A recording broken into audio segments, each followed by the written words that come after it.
А сега се враќаме повторно на средината од 90-тите години од минатиот век, бидејќи ти беше и репрезентативец на Македонија, имаше настапи за нашиот национален тим кој по осамостојувањето првиот настап официјален го имаше во Вроцлав. Тоа беа квалификации за Олимпијадата во Барселона и таму Књазев ја водеше таа репрезентација. Не успеавме, но тогаш беше формиран нашиот национален тим. Играше во тие квалификации, потоа се вклучи во системот на надпревари во Европа. Бевме примени во федерацијата и за нас важеа истите правила како за сите други национални федерации. Почнавме да играме квалификации и ти беше член на репрезентацијата 7-8 години, токму во периодот кога ги игравме тие квалификации и некогаш бевме на прагот, а еднаш па и влеговме во завршницата на Европското првенство во Франција 99-та во Тулус. Да. Кога беа тие први твои настапи за репрезентацијата на Македонија?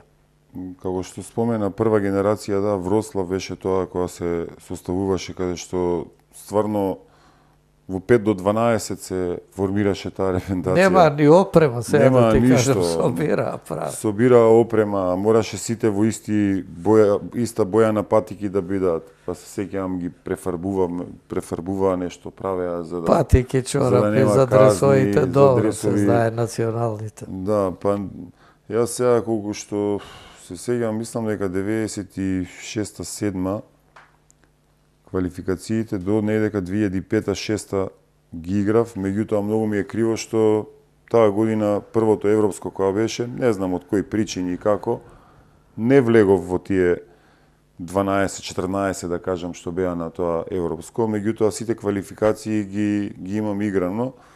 Говориш за она прво европско, да, прво европско првенство на кое што учествувавме 99-та, претходно исто младинско играв, значи, али многу ми е искрено, уште еднаш ќе напоменам што стварно едно европско немам учествувано, меѓутоа тој период така одлучуваат, немаше друг избор, јас тоа го прифатив и си продолжив понатака да си тренирам напорно и за да се изборам за понатака да успеам да влезам. Ти играш и во оној меч исто решавачки за едно европско против Босна и Херцеговина таму. Да, таа беше. Ако победевме, одиме. Со пораз не. Со пораз не, на босанците не им значеше ништо, меѓутоа нешто беа наклонети негативно према нас. Налутени како да ни беа.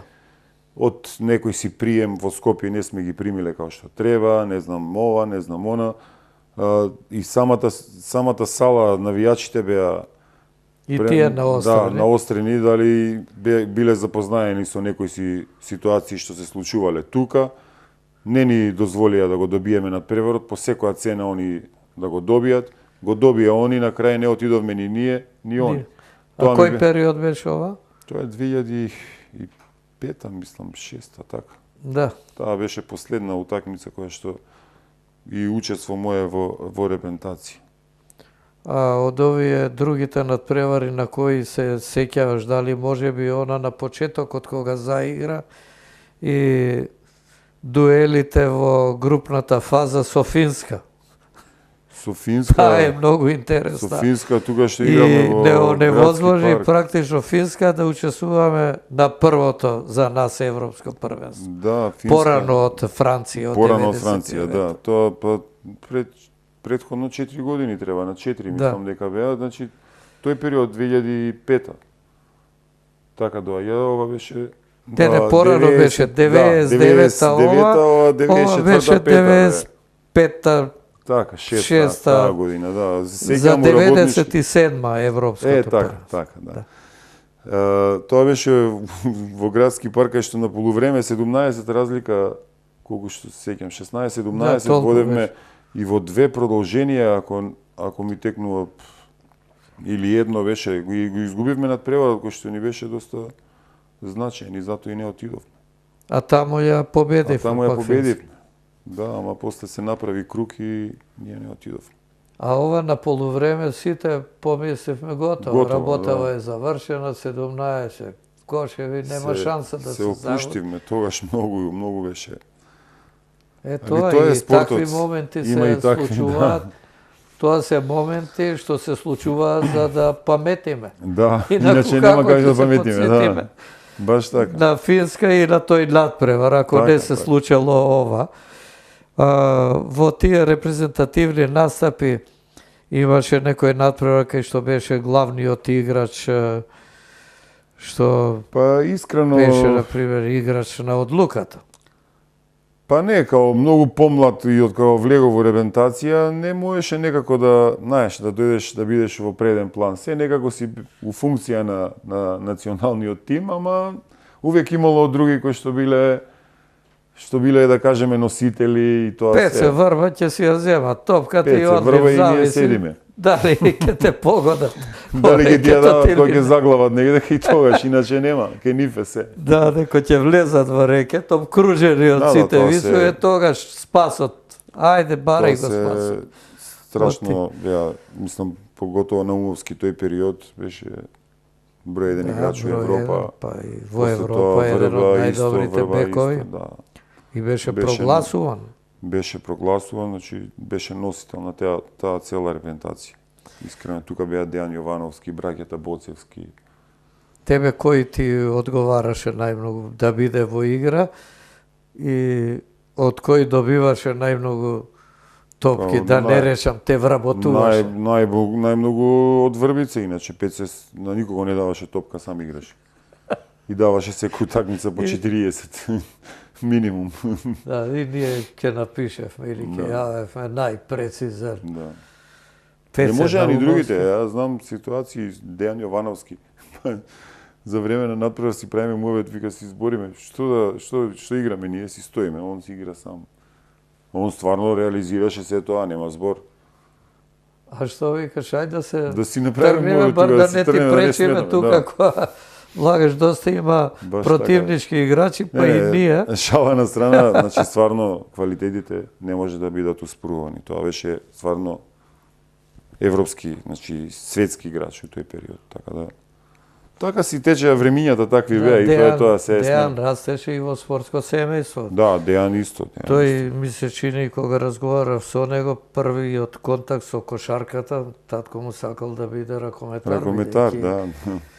Ванчо беше ракометен голман, репрезентативец на Југославија, потоа тренер, па тренер и на нашата прва репрезентација на првата Македонија. репрезентација, да.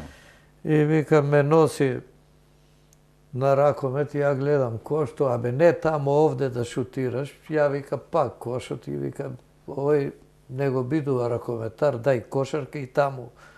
Кога беше на печалба, така да речам, Ванчо Јовановски во Германија, тогаш Дејан почна да игра кошарка, кога дојде овде се разви и стана генерално супер сите си играч, имаат стана и репрезентативец да, си имаат на некои други Македонија. амбиции. Тој играше и на Европското во Тулус. Играше тоа, 99-та да, играше он година. после тоа мислам дека е таа повреда кај што малце го отргна од иначе беше Да, Дејан имаше исто- проблеми со Па повредата. квалификации игравме тоа, кога се сеќавам, мислам дека со Романија игравме во Кале, кога се повреди. Го добивме тој надпревар, квалификации беа. И он од тогаш веќе не беше тој Дејан што го знаеме претходно. Имаше страшни проблеми. Он играше пак, меѓутоа до тогаш беше исто класа.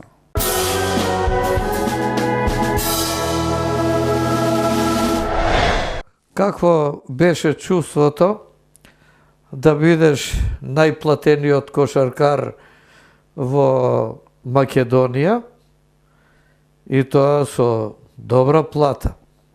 Ова нарочно те прашувам, затоа што знам еден период се дискутираше многу околу платата твоја. Добро, во сега работнички. знаеш како според тоа беше, мислам дека првиот договор кога премина во Демзете во работнички, тука малце се дигна фама. Имаше, да, имаше. Значи сепак знаеш и квалитетот си Го прави си своето. прави своето, значи не случајно они одвоја средства кои што јас ги побарав за да преминам само да бидам кај што тогаш правеа смена целосна на генерација во работнички. Значи буквално они цел тим го сменија и они беа во ситуација да кога седнаме да разговараме, јас ги понудив условите, они ги прифатија едногласно и немаше никаков нешто проблем околу договарање. Чувствата за таа возраст на 20 на 22 години негде како беше таму. Се знае какви може да бидат. Што викаш, добро е, вака само да продолжи. Да продолжи, здравје да те служи, да продолжиш да работиш и тоа е тоа. Па еве сега кога ја заокружуваме твојата кариера, останува да констатираме дека во работнички почеток, убави години во МЗТ со оние надпревари во Сапортаку, во Еврокуповите. Потоа повторно работнички, излет во Полска, Вардар осигурување. Да не ги заборавам и после Вардар осигурување Фени. во Лирија, бев Во Лирија, па Фени. беше подолг период. Па 3 години бев таму. 3 години, па Фени Индуси. До 2014, па 2015 во Фени. И тоа беше, да кажеме, Фени беше последно кое што професионално збориме за играње кошарка, кај што стварно професионализам владееше. Тоа гостивар на иницијатива на луѓето во клубот кои што се, кои што ми се пријатели, да, и они сакаа да ме ангажираат, почнуваа нешто ново да прават, да ги вратат тие времиња. Кога беа шампион? 2000-2001 кога освои Николфер, да, и они сега на тоа сакаа малку да направат некоја еуфорија во градот за да се покрене иницијатива за да се заживее градот за кошарката како што и кошаркарски град Гостивар. И они на пријателска база се договоривме за да им помогнам, али тоа го рачунам чисто помош, не е. Да, веќе може да се рече и рекреативно играње без некои посебни тренинзи.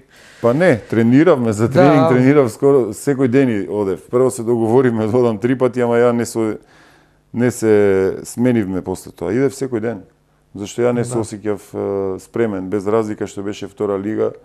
Не сакав да, не дај Боже, несакани работи, повреди и тоа се на толку играње да дојде у ситуација да не можам да направам ништо. А на таа височина потребни се тренинзи, зашто некако не можеш без тренинг, не можеш. Поголема мета сте на противничките играчи. Да.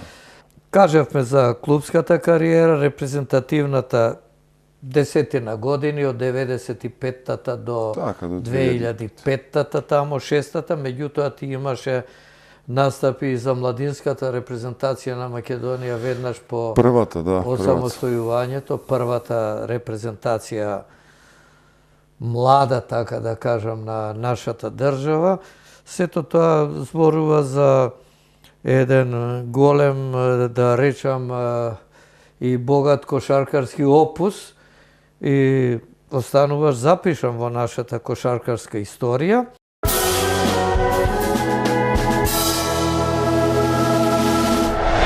Името Симич и натаму ќе биде присутно на кошаркарските терени. Па ајде сега и за младото поколение. Потсети не сега како се развива твојот син Тео или Теодор му е името во кошарката и докаде може да стигне, колку е висок, како тренира, бидејќи и ти си во истиот клуб.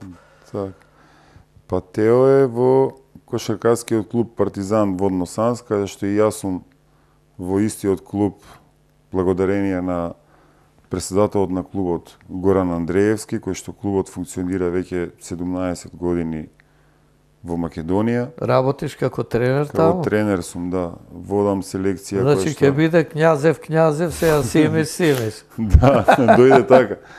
Каде што генерација е до 18 години и од оваа година воведовме, мислам, пријавивме екипа која што ќе се такмичи во трета лига како сениорска конкуренција, што е многу битно за тие млади, како што напоменавме во претходно во разговорот, кој што тој преломен период од младинска во сениорска конкуренција, тука веќе се откажуваат и ние сакаме со собствени деца од клубот. А ти тоа го имаше почувствувано и знаеш што треба да прави. Да, и сега тоа го искуството. Да.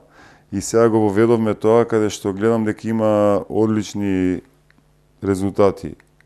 Заради тоа што децата се презадоволни од тоа што све го направивме ние околу таа организација, каде што и као најмлада екипа настапуваме во таа трета лига, каде што има неограничено со возраст, меѓутоа децава се по 15-16 години ке мене во тимот.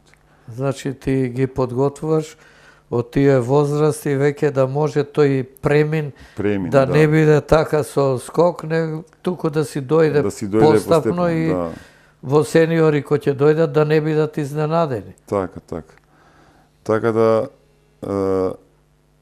тоа беше моја идеја која што прифати Горан, каде што функционираме, како што кажав, во едно исто благодарност до него за тоа што Тео почна на многу мала возраст, не дека 7 и 8 години во киндер баскет, тогаш кај сегашниот тренер на блокот Тех на Маријан Илиевски, во неговата школа, каде што многу мал... Колку години имаше тогаш? Па 8 имаше. Прв пат кога почна со кошарка. Роден е 2004. Да. Ми спомна нешто, 2004 роден Тео, ти таа година беше во Полска. Да. Потоа се подсети. И после тие 2 години во киндер он почна ракомет, сакаше ракомет да тренира. Не сакам ја кошарка, сакам ракомет. Викам, добро, ќе те носам на ракомет. Кај да те носам на ракомет? Па не знам, најди Металург, тогаш актуелен беше Станич, тоа све. Се јавам кај Велкова, Милена, и она вика, то не имам, да, школа, во Димо Хаджидимов во Влае, училиштето. Вика, кога сакаш, донеси го. А тебе ти одговара. Да, тука ми беше близко. Годнесов таму цела година, голман ќе бидам голман, Станич. И како се течеше времето, така он физички доминираше, голман, почна да брани мини ракомет во салата во автокоманда. Таму нон-стоп Станич го гледа. Ја голман ќе бидам и готово. Како што завршува, они стварно сакаат да го ангажираат во клубот, пошто ваму им беше као школа, кога каже како што заврши со мини баскетот, со мини ракометот, така каже јас нема да тренирам веќе ракомет, кидам на кошарка. Ти цел живот кошаркар, јас ракометар да бидам, не може да бидам. А ти што викаш, не мислеше на ова порано? Да, викам, твоја желба, викам, како ќе си одлучиш така. Значи, тука не можеме нешто да правиме на сила. Така да, после тоа се една година тренираше во Квиско баскет и се јави Горан, сакам посекоја да дојде кај мене детето. И еве го, ден денеска, сварно, не дека е мој дете, ама сварно напредува добро. Значи, сега имам 13, неполни 14 во февруари ќе полни, каде што веќе е 203-204 сантиметри висок, многу е ангажиран околу кошарката, значи стварно предиспозициите си влече нормално генот мојот, што сум и јас со кошарка, предиспозиции, висината си носи се свое. Да, си носи свое и е птене посветен, значи, целосно, да не го заборавам и помалиот, значи, кој што е 2007, он тренира исто кај мене во школата во Ѓорче.